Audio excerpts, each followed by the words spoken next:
Do you ever feel like manifestation is just another thing on your to-do list that you don't have time for? Like your spiritual practice is something that you have to do?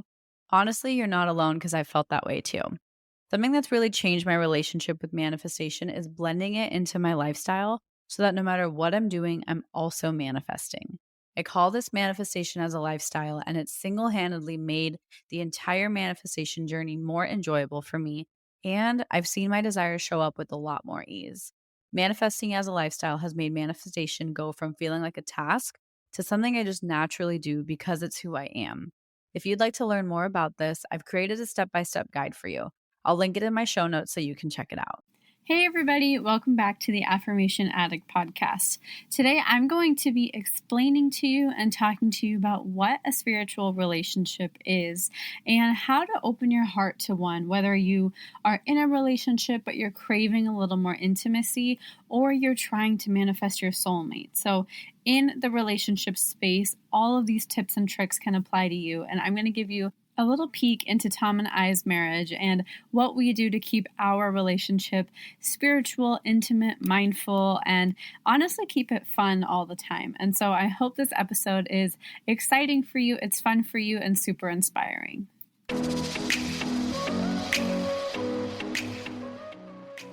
You're listening to the Affirmation Addict podcast with Payal Agarwal. This podcast will teach you about the power of affirmations while making manifestation easy and accessible for you in order to enhance your spiritual consciousness. Thank you so much for being here, and I'm so excited to dive into today's episode. Actually, wait, before we get started, I wanted to check with you. Have you heard about my new app? It's called Affirm It, and it's your one-stop shop for all things affirmations, manifestation, and self-healing. I really have been wanting to create something for you that truly empowers you to realize that you genuinely have everything you need within you. You don't need me. You don't need any other coaches. This app genuinely has everything you need to get that life that you've been trying to manifest. And it has gentle daily reminders, guided audio affirmations, sleep affirmations, affirmation reminders, and so much more good information, good energy, and so many things that I know will help you manifest your dreams. Because I'm so grateful for you, I'm actually offering you a free 7-day trial. And this is a genuine 7-day trial. That means you don't have to type in your credit card. You won't be automatically charged. There's no ads, and you get complete access to the app as if you've already subscribed to it. So if you do want to learn more about the app, head over to affirmation-addict.com/app, or if you're ready to dive in, head over to the iTunes App Store and search for Affirm It. The Android version will be coming soon, and as soon as it's ready, I'll be sure to let you know. Now we can officially dive into today's episode.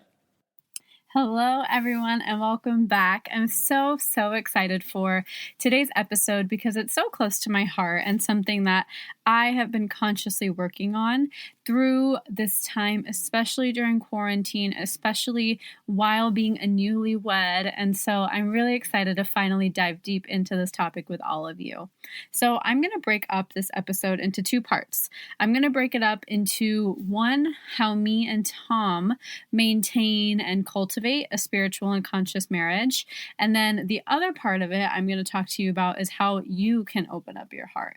So first, I'm going to give you some examples and some tips and tricks from my personal life and what I have learned over the years.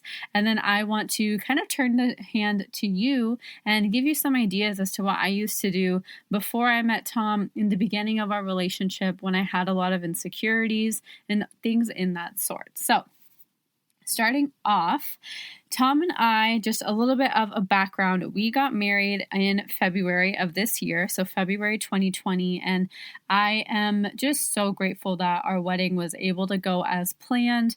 Everything was so beautiful and so smooth. It was so surreal, so divine, and I'm so thankful that everyone who flew all the way to India for us got home safely before quarantine and all of that, and so I'm just feel truly blessed that our wedding was still able to go on because I know that was not the case for so many people, even so many people in my life. So firstly, that I think was just a huge sign that, hey, we have something super special that we need to really take advantage of and be grateful for that this was able to go on for us. So, I want to share with you 3 different things that Tom and I are so passionate about in our relationship, and we prioritize in our relationship, which I think contributes to us having such a strong and really healthy relationship, because so many people look at us, and when we first met, we were inseparable and we could not stop talking to each other. But to be honest, 3 years later, we're still like that. And our parents and so many people will just mess with us and be like, oh, just wait till you're married, wait till 10 years, wait till 4 more years. And I really don't think that has to be the case. And so something that I really believe in is not listening to other people's relationships, not using other people's relationships as my own definition, because I understand and believe that I can create my own relationship.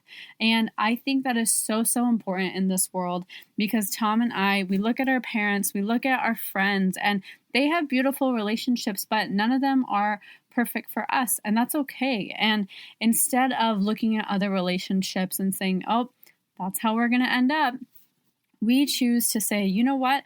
We are going to do what we want. We're going to make our relationship our own. No matter what statistics say, no matter what the majority of people's lives are, if we can manifest everything we have so far, we can definitely manifest the fun and joy and the spark in our relationship just as easily. And so that's my first tip for you guys, is to not buy other people's relationship stories. Do not look at your friends. Do not look at your parents. Do not look at movies and use that as your definition for a relationship. Look at your own, create your own. And that is what we have done. And I think it's worked out so beautifully for us. I feel more in love with him than ever, more secure with him than ever. And I know he feels that same way. So it's so, so special to know that that's possible after 3 years, after deployments, after the military. We've been tested in so many ways. And so I really do think that works, and that's been working for us. The next thing Tom and I have been really working on living by and embodying is choosing our relationship before anybody else. And this I know will come in handy and come more into testing in the future, probably when we have kids and such.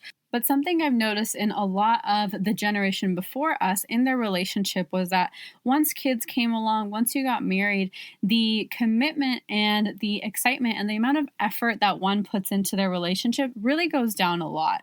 And so something that me and Tom have been really working on is to, no matter what, put our relationship, both of us, before anybody else, before our friends, before seeing one of our parents, before seeing both of our parents, before doing anything, because it's really easy, especially after married life, especially when you're in that point of your relationship when you are trying to balance both families, visiting families for holidays. I know how that goes. And trust me, we go through it too. So I definitely understand the kind of the tug of war between all of that. I understand we go through that just as equally. But something that we have really been prioritizing, especially because we live in Arizona, both of our parents are here. Tom's sister is here. My brother is sometimes here. And so it's really easy to get caught up and spend all of our time with the people we love and care about. And now I'm not saying at all to ignore your family. I love our family. So blessed to have all of them in our life, and they all love each other and hang out all the time. So I know I'm really lucky in that space. But people have expectations naturally, right? So our parents have expectations, our siblings do, our friends do, coworkers, team members, everybody ends up having expectations. And in honor of pleasing those expectations, it's so easy for me and Tom and anybody to start pleasing other people more than we please our significant others, because it's really easy because you see them all the time. You're with your significant other all the time, but we forget to make those moments special. And so that's something that I have really been trying to mindfully be doing more. And it's really hard because I don't see that so often. I don't have many examples of that. So I'm still working on defining and figuring out what that is. But my intention has very, very strongly been to prioritize us before anybody else, whether we're going on a trip. Let's see what me and you want to do first. Then we can decide if we want to invite other people. If we're going on a dinner date, let's put our phones away. And even if my mom is calling, let's just not pick up for just this 1 hour, because we always pick up for other people. So just setting those boundaries and putting each other first has been so beautiful. And it's been a challenge. It's not easy. And I think it really helps you understand and notice the way we prioritize other people in our life in order to please them. And so it really comes down to what makes you happy, and are you doing it to please you rather than pleasing everybody else in your life? The second thing that I really want to talk to you guys about is remembering that we are one in our relationship, even when we're not on the same page, was so hard for me. Because for me, disagreement was a trigger, and it just meant that we did not agree and we were not equal. Disagreement, for some reason, was so hard for me to be okay with. And it really took me a while and a lot of help from Tom to understand that disagreement doesn't mean we're not equal. It doesn't mean we're not one. And that has been something that's been helping me so much, is reminding myself that even if we don't exactly agree on something, we do things a little bit differently, that means that it's okay. There's nothing wrong in that. We're just being human. And it's a little simple, but it's such a big trigger for me. And I know so many of us are so similar. So I really wanted to share this with you, is that whenever we do have a different disagreement or just difference of opinion for really irrelevant stuff, I still get triggered by that, because I'm like, oh my gosh, we're not exactly the same. Are we not soulmates? Like, my mind works in that way, and I'm sure you guys are with me on that. So I wanted to share that that's something that both of us have talked about often, and to remind each other that, hey, even if we don't agree, even if we do things differently, we're still one. We are still connected. And that really brings me a lot of peace in our relationship. And this was super, super important for me when we were in long distance, when we were going through deployments where I didn't talk to him for 5, 6, 7 days at a time. I didn't hear from him. I knew he was in the field. So those moments where insecurities would just creep up and crawl up, I would remind myself that we're one. He might not communicate with me the way I communicate with him, but that doesn't mean we aren't meant to be together. So those were really, really helpful reminders for me in our relationship. And the last thing, and probably my favorite thing that we've been doing a lot, especially during quarantine, is creating rituals for just us. And this is variable for whatever you're doing with your partner, whatever type of relationship you guys have. But me and Tom both love just imagining the future, creating our future, manifesting together. We're both really into that. And I am definitely more so into it than him, but he's still really supportive about it. And so some of our rituals we do together are creating declaration jars, creating vision boards, and doing relationship conferences, because that stuff is so healing and growth oriented, and we both are really loving that. So it's been so fun for our relationship to just do things to make ourselves even better. We've both been the type of people who always want to learn and grow more. So that is something we do together, whether it's learning more about ourselves, about each other, about our relationship, or about something totally different, like a new hobby. We've been having a lot of different rituals for ourselves. And my favorite one by far is weekly date nights on the balcony. We have not successfully implemented this every single week, but we're working on it. And that's okay. And like I said, it's acknowledging that even if you don't have it every single week, even if you see someone on Instagram doing it every single week and yours happens every 3 weeks, that's okay. It's not your job to compare your relationship. It's not your job to compare. Your job is to just acknowledge and appreciate what you have. So now I want to switch over to you. I want to talk about a few ways that you can open up your heart, whether you're in an existing relationship, whether you've just been healing through a breakup, or whether you are just completely single and trying to manifest your soulmate, or whether you just want to open up your heart and in no intention want to create a new relationship. You just want your heart to be a little more open. So I have a few tips for you, and these are all things I do to this day. These are all things I did before I met Tom. These are things that I did when I was at my lowest point in my relationship with Tom. when we were going through our deployments. That was really, really hard for me to be across the world, know that he's in danger and not hear from him. That was like the worst combination that I could ever go through. So I'm going to name 3 different ways for you to open up your heart. And the first one is to just be super honest with yourself about what you want. So this can mean a lot of different things. It can mean be specific about what you want in your relationship. What types of activities do you want? What types of feelings do you want to cultivate? What types of little flashes of images are you having in your head? No matter how small, silly, or simple they are, they're valid. And the more you can clearly express and honor that that is what you want, the easier it is going to come to you, because you would need to feel proud that that's what you want. Don't be embarrassed about what you want. And so for me, what I used to do is in my relationship with Tom, I would just want to be together. It was so hard for me to just deal with the long distance. And so for me, my biggest thing to declare in our relationship was being together, spending time together, having each other in the same state, having each other in the same country. Those were a lot of my foundational things. But before I met Tom, I would literally write out a checklist of the type of person I wanted, and it was insane. Physically, it was not what I thought. I had limiting beliefs that I needed to date someone from my cultural background. So that was my own limiting belief. But quality wise, like kind, supportive, loving, into spirituality, he was all of those things and so much more. And I knew the second I saw him that I was going to marry him. And so just be open with being super clear. Let yourself express to the universe what you want. Let yourself be so sure of who you want in your life that you allow it to happen. And if someone doesn't meet that, then trust it and move forward. Don't just be in that mode where you need a relationship so bad. Make sure it's the one that really is right for you. The second thing I really recommend doing is being more loving towards yourself. And I know this is not the answer everyone wants to hear, but in the end, I do believe relationships and the most powerful spiritual relationships come from a strong place from within. This doesn't mean you have to be completely healed. This doesn't mean you have to be at an ultimate point of self-love.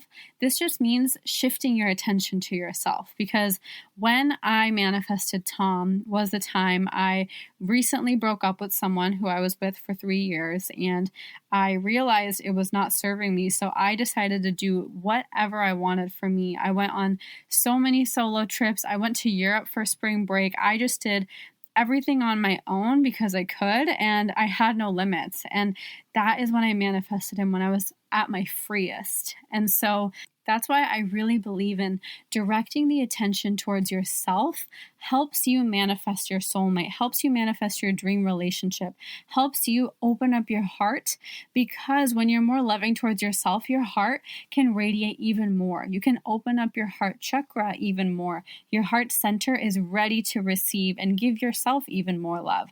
I think it's really the foundation of law of attraction, that the more you love yourself, the more love you create around you and within you. And the third thing I really invite you to do in this process of opening up your heart is question it. Ask yourself, what does it even mean? Why do I even want this relationship so bad? Or why is this relationship not serving me? What do I feel that's going to happen if I manifest this soulmate? Or why do I still keep thinking about this guy who hurt me so much? Question your own beliefs. Take a step back and take yourself out of your own situation and question why you feel stuck. I think in the area of relationships, most of us tend to feel super stuck because it's just love and we all just want more love. Hence, I recommended giving yourself more love.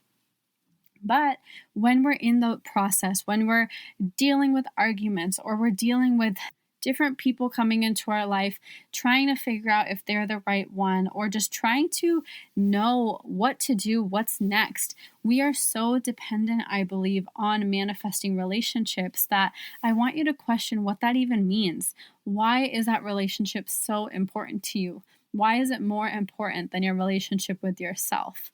And that's what I think helped me the most is realizing that no matter what, and this was even with my relationship with Tom, that no matter what, I'm always going to be with me. So I have to love me. And I realized that because, yes, I manifested my soulmate. I met Tom, but that doesn't mean we didn't have issues the first 2 years. That didn't mean I was perfectly secure after that. I think I went downhill for about 6 months in our relationship where I was extremely insecure, filled with anxiety, always doubting him. And that was my lowest point. And what really changed it for me was understanding that even he couldn't make me happy. Even he couldn't fill those voids because these voids are so, so deep fundamentally within us that only we can fill them up. Nobody can ever fill up those super deep voids. And we tend to look for those in relationships. And relationships are beautiful. My relationship is one of my favorite things about my life, and I love my relationship. But in the end, my relationship is what taught me to love myself even more. My relationship still made me do all that work. A lot of us have this belief or this mythical belief that once we're in a relationship, once we have that boyfriend or girlfriend, life will be perfect, and it will feel perfect for a little bit. But then the other fundamental limiting beliefs and childhood traumas and things that you still need to work through are still going to come up. So my recommendation is while you're in your relationship or while you're trying to manifest somebody, start working on those now. Start questioning what you think that relationship is going to bring for you now, because you can't escape yourself. You can't escape your problems. You have to go through them. You have to heal them. And if you look at that with the lens of beauty and the lens of excitement, knowing that when you go through that, you'll be able to manifest even more, it is such a beautiful journey. And I'm not saying that it's going to be really easy. I know it's difficult. I've been through it and I still go through it. But what I really want you to remember is that relationships, it's a two-way street. That one person that you're trying to manifest, that one person who is going to be giving you that love, they can't solve all your problems. Only you can. And I need you to remember that when you're in this process of opening up your heart for more love, that your heart is open for love because of you. It still all boils down to you. And I believe this with everything I do, that everything you need is within you. And even in relationships, everything you need is within you. The way you project in your relationships is the way you receive. The way you treat your relationship, your partner, your spouse, or your boyfriend or your girlfriend, that's the way they're going to treat you. Even if it's unconscious, on a subconscious level, you're still projecting onto them. So just remember, in the end, even in relationships, when there's somebody else in that relationship, it still boils down to you. So question yourself, question your beliefs, question, how can I be better right now so I can be even better in my relationship? And so I really hope these tips were helpful when I talked about me and Tom, what we do together, and also a few ways that you can open up your heart. These are all things that I have done and that I still work on every day. So I really hope this was helpful, and just thank you so, so much for being here. I absolutely love you, and I will talk to you soon. Mwah. Bye. So, how did you like today's episode? I hope you enjoyed it as much as I enjoyed recording it. And before you leave, I wanted to just say thank you so much from the bottom of my heart for spending some time with me. If this episode or any of my content has ever inspired you, it would mean the absolute world to me if you could leave a review in the iTunes podcast app and just share this with someone you care about.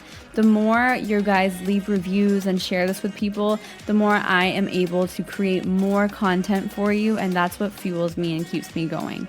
I am so genuinely grateful for the time we shared today, and until next time, I'm sending you lots of love and lots of healing energy. Bye!